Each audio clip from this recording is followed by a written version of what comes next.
The gunshot echoed through the abandoned warehouse, its sound reverberating off the concrete walls. Alex's heart pounded in his chest as he pressed his back against the cold metal container, his breath coming in short, controlled bursts. The radio on his shoulder crackled with static. "Officer down! I repeat, officer down! Requesting immediate backup!" Through the chaos, Alex felt something warm and wet against his hand. Looking down, he saw Shadow, his loyal K9 partner, pressing against him, dark eyes alert and focused, despite the blood matting the fur on his side. "Hold on, boy," Alex whispered, his voice breaking. "Just hold on." But what happened next would change both their lives forever. 3 years later, retired police commissioner Alex Morgan sat alone on his porch, watching as the first snowfall of winter dusted the landscape of his remote mountain cabin. At 52, his body bore the scars of 27 years on the force, the bullet wound in his shoulder that ached when it rained, the knife scar across his forearm, and the limp in his right leg that doctors said would never fully heal. But the deepest wounds weren't visible. Alex took a sip from his mug of coffee, grimacing as the cold liquid hit his tongue. He'd been sitting there so long that even his coffee had lost its warmth.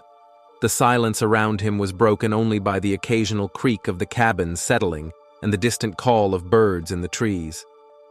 3 years of solitude. 3 years since he'd handed in his badge. 3 years since he'd last seen Shadow. The German Shepherd had been more than just his K9 partner. He'd been his lifeline through the darkest days of his career. Together, they'd taken down drug rings, found missing children, and saved each other's lives more times than Alex could count. But after that night in the warehouse, everything had changed. Alex's phone buzzed on the table beside him. He glanced at it, then turned it face down. Whatever it was, it could wait. Nothing was urgent anymore. Not in his life. As dusk settled over the mountains, bringing with it a biting chill, Alex finally stood and made his way inside. The cabin was sparsely furnished. A worn leather couch, a bookshelf filled with crime novels he'd never finished, and a small television he rarely turned on. On the mantel above the fireplace sat a framed photo of Alex in his uniform, Shadow sitting proudly beside him, the dog's service vest gleaming with medals. Alex averted his eyes as he passed it. That night, as a storm began to build outside, Alex lay in bed listening to the wind howl through the trees. Sleep, as usual, eluded him. Every time he closed his eyes, he was transported back to that warehouse, to the sound of gunfire and Shadow's pained whimper. Then, piercing through the storm's fury, came a sound that made Alex's blood run cold, a long, mournful howl, followed by scratching at his front door. Alex sat bolt upright, his heart hammering against his ribs. It couldn't be. It was impossible. The scratching came again, more desperate this time. Moving with a speed that surprised even himself, Alex grabbed his service weapon from the bedside drawer and made his way to the front door. The howling had stopped, replaced by soft whimpers that seemed to seep through the wooden door and straight into Alex's heart. Hand trembling, he reached for the handle and pulled the door open. What he saw made his knees buckle. There, illuminated by a flash of lightning, stood a large German Shepherd, its once proud form now gaunt and ragged. Scars crisscrossed its face, and one ear was partially torn. But those eyes, those intelligent, soulful eyes, were unmistakable. "Shadow?" Alex whispered, his voice barely audible over the storm. The dog's tail gave a single weak wag, and then it collapsed at Alex's feet. Alex's training kicked in immediately. He scooped Shadow up, surprised at how light the once powerful dog felt in his arms, and carried him into the cabin. Laying him gently on the rug before the fireplace, Alex quickly assessed the damage. Shadow was severely malnourished, his ribs visible beneath his matted fur. There were fresh cuts on his paws, suggesting he'd traveled a long distance over rough terrain. But most concerning was the labored way he was breathing, each intake of air causing a visible shudder through his frame. What happened to you, boy? Alex murmured, his fingers gently probing for broken bones or internal injuries. Where have you been all this time? Shadow's eyes, though clouded with pain, remained fixed on Alex's face, as if he couldn't quite believe they were together again. Alex's mind raced. After the shooting, Shadow had been rushed to a veterinary hospital. Alex had been told that while the dog would survive, his injuries were too severe for him to return to duty. The department had arranged for Shadow to be adopted by a family in another state, a family with experience handling retired police dogs. That had been 3 years ago. How had Shadow found him? And why now? As the storm raged outside, Alex worked tirelessly to clean Shadow's wounds, offering him small sips of water and bits of leftover steak from his dinner. With each gentle touch, each soft word, something that had been frozen inside Alex for 3 years began to thaw. By morning, Shadow was resting more comfortably, though Alex knew the dog needed professional medical attention. The nearest veterinary clinic was in the town 20 miles down the mountain, but with the roads likely washed out from the storm, they were stranded for at least another day. Alex sat on the floor beside Shadow, his back against the couch, watching the rise and fall of the dog's chest. In the quiet of the early morning, memories flooded back. Shadow as a young recruit, so eager to please. The countless nights they'd spent on patrol together.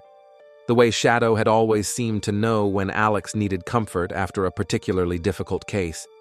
And then, the memory he'd tried so hard to suppress. The warehouse, the ambush, the searing pain as a bullet tore through his leg, and Shadow launching himself at the shooter, taking a bullet meant for Alex. "I'm sorry," Alex whispered, his voice cracking. "I should have fought harder to keep you." Shadow's eyes flickered open, and with what seemed like enormous effort, he shifted closer to Alex, resting his head on his former partner's lap. For the first time in 3 years, Alex Morgan wept. The next day, when the roads were finally clear, Alex carefully loaded Shadow into his truck and drove to the veterinary clinic in town. Dr. Landon, a woman in her 40s with kind eyes and a no-nonsense manner, examined Shadow thoroughly. "He's been through a lot," she said, her fingers gently probing a particularly nasty scar on Shadow's shoulder. "This is an old injury, poorly healed, and he's at least 20 pounds underweight." "Can you help him?"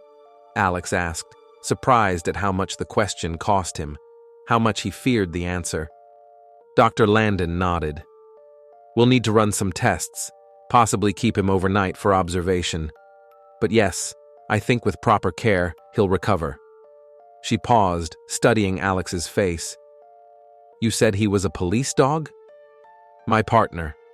For 7 years." "And you've been separated for 3 years?" Alex nodded, his throat tight. "Well," Dr. Landon said, a note of wonder in her voice, "that makes this even more remarkable.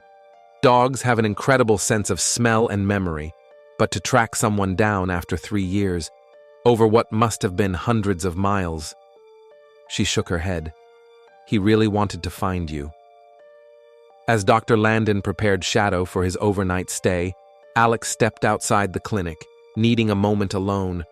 The town was small, the kind where everyone knew everyone else's business, and Alex had deliberately chosen it for its anonymity. Few people knew about his past, and he preferred it that way. But now, as he leaned against his truck, Alex found himself pulling out his phone and dialing a number he hadn't called in 3 years. "Morgan?" The voice on the other end sounded surprised. "Is that really you?" "Hey, Captain," Alex said, trying to keep his voice steady. "I need a favor." By the time Alex picked Shadow up the next day, Captain Rodriguez had called back with information that made Alex's blood boil. The family that had adopted Shadow had seemed perfect on paper. A couple with a large property in Colorado, experienced with handling working dogs. But 6 months after the adoption, the husband had lost his job, and the family had fallen on hard times. They had sold Shadow to a man who claimed to run a sanctuary for retired service dogs. In reality, he was using them for illegal dogfighting. Shadow had been in that hell for over 2 years before escaping during a police raid 6 months ago. He'd been on his own ever since, somehow navigating his way across state lines, following a scent or memory that led him to Alex. "We'll find the bastard," Captain Rodriguez had promised. "Make him pay for what he did." But as Alex watched Shadow settle onto the passenger seat of his truck, the dog's eyes never leaving his face, he knew that justice, while important, wasn't his priority right now. What mattered was the second chance they'd been given, a chance to heal together. Over the next few weeks, Shadow's physical condition improved dramatically. With proper nutrition, rest, and medication, his coat regained its luster, and he began to fill out, his frame once again strong and powerful. The haunted look in his eyes gradually faded, replaced by a cautious optimism. Alex, too, found himself changing. The routine of caring for Shadow, the regular meals, the short walks that gradually lengthened as Shadow's strength returned, the quiet evenings by the fire, provided a structure he hadn't realized he'd been missing. For the first time since his retirement, Alex began to look forward to each day, but it wasn't until a month after Shadow's arrival that Alex truly understood how much they both still had to overcome. It happened during a thunderstorm, not unlike the one on the night Shadow had appeared at his door. A crack of thunder shook the cabin, and Shadow, who had been dozing by the fire, suddenly sprang to his feet, hackles raised, a low growl rumbling in his chest. Alex, who had been reading in his armchair, set his book aside. "It's okay, boy, just the storm." But Shadow wasn't listening. His eyes were wild, fixed on something only he could see. When Alex reached for him, Shadow snapped, his teeth catching Alex's hand before he could pull away. The bite wasn't deep, but the shock of it, the breach of trust between them, left them both frozen. Shadow backed away, whimpering, his tail tucked between his legs, while Alex clutched his bleeding hand, staring at his partner in disbelief. It was a stark reminder that some wounds weren't visible and some scars ran deeper than skin. That night, after bandaging his hand, Alex sat on the floor beside Shadow's bed, not touching him, just being present. "We've both seen too much," he said softly. "Both carry too many scars, but we're going to get through this, partner. Together." As if understanding, Shadow inched closer, resting his head on Alex's lap, a silent apology and a silent promise. Spring had just begun to soften the mountain landscape when the black SUV pulled up outside Alex's cabin. Shadow, who had been dozing on the porch, was instantly alert, his ears forward, his body tense but not aggressive. Alex, who had been splitting wood for the fireplace, set down his axe and straightened, his hand automatically reaching for the service weapon he no longer carried. Old habits died hard. Two men stepped out of the vehicle, one tall and lean with salt and pepper hair, the other shorter, stockier, with a buzz cut. Even in plain clothes, they screamed, "Law enforcement." "Commissioner Morgan?" the taller man called. Alex wiped his hands on his jeans and approached them, Shadow falling into step beside him. "Just Alex now," he said. "Who's asking?" The men produced badges, FBI. The taller one introduced himself as Agent Reeves, his partner as Agent Cortez. "We need to talk about Miguel Vargas," Reeves said, his eyes flickering to Shadow. The name sent a chill down Alex's spine. Vargas had been the target of the operation that had gone wrong 3 years ago, a drug kingpin responsible for flooding the streets with a particularly lethal form of synthetic heroin. The warehouse where Alex and Shadow had been ambushed had been one of Vargas's distribution centers. "Vargas is in prison," Alex said, his voice flat. 25 to life. "He was," Cortez confirmed. "Until 3 days ago, there was a transport incident. 2 guards dead, Vargas in the wind." Alex felt a familiar tension settle between his shoulder blades. "And you think he's coming here?" "For me?" Reeves nodded grimly. "We intercepted communications. Vargas blames you for bringing down his operation. He's made threats. Alex's hand found Shadow's head, drawing comfort from the solid warmth beneath his palm. I've been out of the game for 3 years. I'm not the same man who brought him down. Maybe not. Reeves conceded. But Vargas doesn't care about that. He's a man with a grudge and nothing to lose. They offered protection, a safe house, agents on rotation. But Alex declined. This was his home, his territory. He wouldn't be driven from it by fear. After the agents left, with promises to keep him updated and a panic button disguised as a watch, Alex sat on the porch steps, Shadow beside him. The peace of the mountain suddenly seemed fragile, the silence ominous rather than soothing. "We've faced worse, haven't we, boy?" Alex murmured, scratching behind Shadow's ear. "And we're still here." That night, Alex retrieved his service weapon from its locked case and placed it on his bedside table. He checked the locks on the doors and windows, drew the blinds, and positioned Shadow's bed where the dog could watch both the bedroom door and the window. Old routines, old partners, old dangers. It was as if the 3 years of separation had been erased, and they were back on duty, watching each other's backs. The first sign came 3 days later. A dark sedan Alex didn't recognize driving slowly past the cabin, too slowly for someone who was simply lost. Shadow noticed it first, his growl alerting Alex, who was in the kitchen preparing lunch. By the time Alex reached the window, the car was disappearing around the bend, but he'd seen enough to know it wasn't local. He called the number Reeves had left him, reporting the sighting. "Stay inside," the agent advised. "We're sending someone your way." But the promised backup was still an hour out when Shadow's behavior changed dramatically. The dog moved restlessly from window to door, his growl deepening, his body radiating tension. Someone was outside. Alex quickly shut off all the lights in the cabin and took up position by the front window, his service weapon in hand. Shadow stayed close, vibrating with the need to protect, to defend. The minutes stretched endlessly. Then, the crunch of footsteps on gravel, barely audible over the sound of Alex's own heartbeat. A shadow passed across the window, then another. 2 men, moving with purpose toward the back of the cabin. Alex reached for his phone to call for backup, but before he could dial, the power went out, plunging the cabin into darkness. Shadow's growl intensified, but he remained by Alex's side, waiting for a command. In that moment, Alex was transported back to countless operations, countless moments when his life had depended on this dog's instincts and training. "Stay," Alex whispered, moving carefully toward the kitchen where he kept a flashlight. The sound of breaking glass shattered the silence, someone forcing entry through the back window. Alex abandoned stealth for speed, grabbing the flashlight and flicking it on just as a figure lunged through the kitchen doorway. The beam caught the intruder full in the face.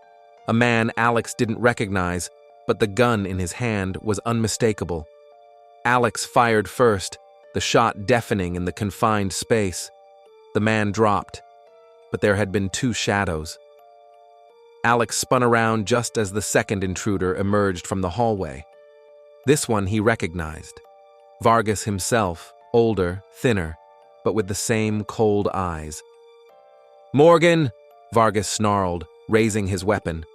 Before Alex could react, Shadow launched himself across the room, a blur of fur and teeth and focused rage. He hit Vargas with the force of a battering ram, sending the man crashing into the wall, his gun skittering across the floor. Alex moved in instantly, training and instinct taking over as he subdued Vargas, using his belt to bind the man's hands behind his back. Shadow stood guard, hackles raised, a continuous growl rumbling from deep in his chest. When the FBI agents finally arrived, they found Alex sitting calmly at his kitchen table, Shadow at his feet, while Vargas, secured to a chair, nursed a bite wound on his arm and what looked like a broken nose. "Looks like retirement hasn't dulled your edge, Commissioner," Reeves observed, as Cortez read Vargas his rights. Alex shook his head. "Not mine. he said, his hand dropping to Shadow's head. Hours. The aftermath of Vargas's recapture brought changes Alex hadn't anticipated. There were interviews with the FBI, a brief but intense media interest in the hero cop and his loyal K9 partner, and, most significantly, an offer from his old department. "We're expanding our K9 training program," Captain Rodriguez explained during a visit to the cabin a week after the incident. "Looking for experienced handlers to work with our new recruits.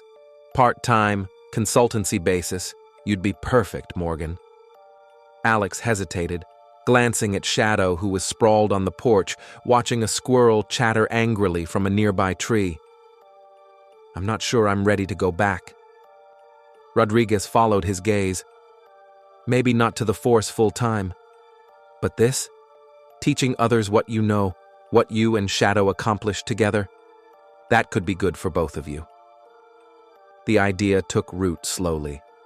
Alex had chosen isolation after his retirement, convinced that it was the only way to cope with the loss of his career, his purpose, his partner.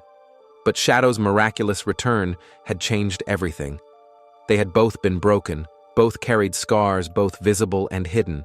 But together, they had found strength again. Maybe, just maybe, they could help others do the same. The K9 training center was a 2-hour drive from Alex's cabin, close enough to commute twice a week without having to move. The facilities were state-of-the-art, the cadets eager and respectful of Alex's experience. And Shadow, to everyone's surprise, took to his new role as a demonstration dog with enthusiasm. The first time Alex watched Shadow guide a young German shepherd through a complex tracking exercise, showing patience and understanding when the puppy became distracted, he felt a surge of pride so intense it nearly brought him to tears.